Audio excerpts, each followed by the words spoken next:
নাও ফেরার দেশে পাড়ি জমিয়েছেন বরেণ্য চিত্রশিল্পী ও সাংস্কৃতিক ব্যক্তিত্ব মুস্তাফা মনোয়ার। সোমবার সকাল 8:30টার দিকে রাজধানীর একটি হাসপাতালে চিকিৎসাধীন অবস্থায় শেষ নিঃশ্বাস ত্যাগ করেন তিনি। তার প্রয়াণে দেশের শিল্পাঙ্গন হারালো এক প্রজন্ম প্রভাবিত সৃজনশীল আলোকবর্তিকাকে।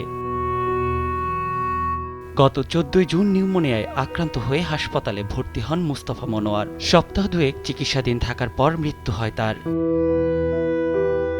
1935 সালের 1 সেপ্টেম্বর মাগুরা জেলার নাকুল গ্রামে নানার বাড়িতে জন্ম মুস্তাফা মনোয়ারের। পৈতৃক বাড়ি ঝিনাইদহ জেলার শৈলকুপা উপজেলার মনোহরপুর গ্রামে। তিনি ছিলেন প্রখ্যাত কবি গোলাম মোস্তফার পুত্র। ছোটবেলা থেকেই শিল্পচর্চার প্রতি ছিল তার গভীর অনুরাগ।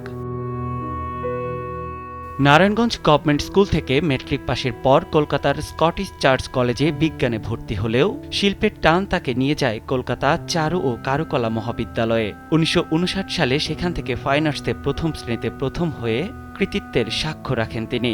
দেশে ফিরে শিল্পাচার্য জয়নুল আবেদিনের আহ্বানে আর্ট কলেজে শিক্ষকতা শুরু করলেও পরবর্তীতে যোগ দেন বাংলাদেশ টেলিভিশনে। সেখানে অনুষ্ঠান নির্মাণ, শিল্পচর্চা এবং শিশুতোষ কন্টেন্টের মাধ্যমে তিনি হয়ে ওঠেন কোটি মানুষের প্রিয় মুখ।